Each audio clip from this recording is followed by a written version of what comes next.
सोचो ज़रा, अर्थ से इतनी दूर चले जाना जहाँ पे आज तक कोई इंसान कभी नहीं गया। सिर्फ कुछ ही दिन पहले 6 अप्रैल 2026 को नासा के आर्टेमिस 2 के 4 एस्ट्रोनॉट्स ने अपोलो 13 का 56 साल पुरानी रिकॉर्ड तोड़ दिया। अपोलो 13 का रिकॉर्ड था कि वो अर्थ से 248,655 मील्स दूर गए थे और ये आर्टेमिस 2 ने अपोलो 13 से 4,000 माइल्स ज़्यादा यानी 252,756 माइल्स दूर जाकर ये रिकॉर्ड तोड़ दिया। एंड इस मिशन का मकसद हरगिज़ भी मून पे लैंडिंग करवाना नहीं था। ये जस्ट एक टेस्टिंग मिशन था ताकि ये देखा जा सके कि जो ह्यूमंस हैं वो डीप स्पेस में रह सकते हैं या नहीं। सो इन लोगों ने लैंडिंग नहीं की, जस्ट एंड इस मिशन का मकसद हरगिज़ भी मून पे लैंडिंग करवाना नहीं था। ये जस्ट एक टेस्टिंग मिशन था ताकि ये देखा जा सके कि डीप स्पेस में हम इंसान रह सकते हैं या सेफली नेविगेट कर सकते हैं या नहीं। सो आप कह सकते हो कि इन्होंने लैंडिंग नहीं की, जस्ट मून के अराउंड चक्कर लगाया और ये साबित किया कि हम इंसान ह्यूमंस डीप स्पेस में रह सकते हैं और सेफली नेविगेट भी कर सकते हैं। ये पहली क्रूड मिशन थी 50 साल बाद, 50+ ईयर्स बाद, लो अर्थ ऑर्बिट के बाहर। लो अर्थ ऑर्बिट मतलब स्पेस की वो जगह जो अर्थ के बहुत करीब हो। आर्टेमिस एंड अपोलो का नाम ग्रीक मिथोलॉजी से इंस्पायर होकर नासा ने रखा था, जिसे आप अगर समझ गए तो आपके लिए समझना और भी आसान हो जाएगा। ग्रीक मिथ में अपोलो सूरज का देवता हुआ करता था और अगर आपको याद हो 1960 में नासा ने चांद पर जाने वाले प्रोग्राम का नाम भी अपोलो ही रखा था। वही प्रोग्राम जिसने 1969 में इंसान को पहली बार चांद पर भेजा। लेकिन कहानी तब इंटरेस्टिंग होती है जब अपोलो की एक जुड़वा बहन होती है जो इससे भी पहले पैदा हुई थी, आर्टेमिस। तो नासा ने 2019 में सोचा क्या हो अगर इसकी बहन वापस आए और अपने भाई का स्टार्ट किया हुआ काम पूरा करे। एंड ओरायन जो कि आर्टेमिस के साथ एक शिकारी हुआ करता था जिसे उसने आसमान में सितारों का रूप दिया था। एंड ये ओरायन स्पेसशिप का नाम है जिसमें अभी इन एस्ट्रोनॉट्स ने सफर किया।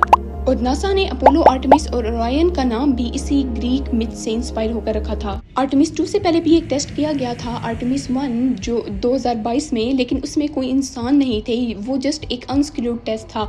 लेकिन अब आर्टेमिस 2 में 4 रियल एस्ट्रोनॉट्स हैं और ये 10 दिन का ल्यूनर फ्लाईबाय टेस्ट था। आखिरी बार इंसान चांद पे 1972 में गया था, अपोलो 17। फिर 50 साल तक कोई भी इंसान ज़मीन की ऑर्बिट से बाहर नहीं गया। फिर 2022 को नासा ने आर्टेमिस 1 लॉन्च किया जो कि बिना किसी इंसान के था और वो कामयाब रहा। आर्टेमिस 1 मिशन में ओरायन चांद के गिर्द घूमकर आ गया, लेकिन ये तो जस्ट एक रिहर्सल था। असली शो तो आर्टेमिस 2 है। आर्टेमिस 2 को 1 अप्रैल 2026 को कैनेडी स्पेस सेंटर से लॉन्च किया जाता है और इसके अंदर 4 लोग हैं।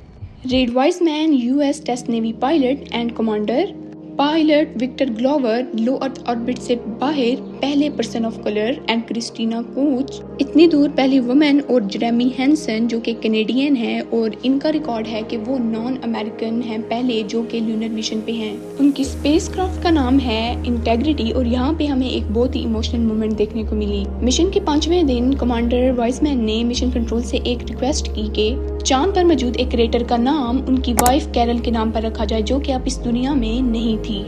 आर्टेमिस 2 10 दिन का सफर था जिसे अगर 3 अल्फाज में समझा जाए तो लॉन्च, चांद का चक्कर और फिर वापसी।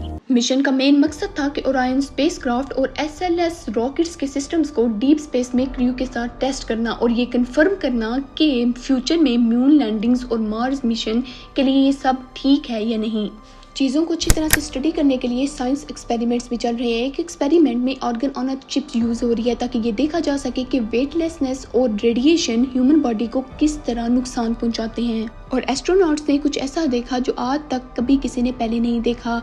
चांद से परे स्पेस से एक सोलर एक्लिप्स जो देखने में काफ़ी अमेजिंग था। यहाँ पे एक बात समझनी बहुत ही ज़्यादा इम्पोर्टेंट है, आर्टेमिस अपोलो से बिल्कुल अलग है। अपोलो एक दौड़ थी सोवियत यूनियन से आगे निकलने की दौड़, लेकिन आर्टेमिस एक रेस है जो कि ये साबित करता है आर्टेमिस 2 कि इंसान ये सफ़र कर सकता है। आर्टेमिस 2 फ्यूचर में होने वाले आर्टेमिस 3 मिशन के लिए बहुत ही ज़्यादा इम्पोर्टेंट साबित हुआ। आर्टेमिस 3 में रियल मून लैंडिंग करवाई जाएगी और इसमें फर्स्ट पर्सन ऑफ कलर और फर्स्ट वुमेन को लैंड करवाया जाएगा। साथ ही ये एक्सपेक्ट किया जा रहा है आने वाले सालों में कि मून की ऑर्बिट में एक परमानेंट स्पेस स्टेशन बनाया जाएगा जो इंसानों के लिए आने जाने के अड्डे के तौर पर काम करेगा। और इसी के साथ साथ मून की सरफेस पे एक बेस कैंप भी बनाया जाएगा जहां इंसान लंबे अरसे तक रह सके। साथ ही ये एक्सपेक्ट किया जा रहा है कि वाटर आइस रिसर्च भी कंडक्ट की जाएगी। सुनने में तो ये एक perfect moon mission landing plan लगता है, लेकिन असली मंजिल तो मार्स है। जी हाँ, चांद नहीं, मार्स। और नासा का ये प्लान है 2030 तक कि पहला इंसान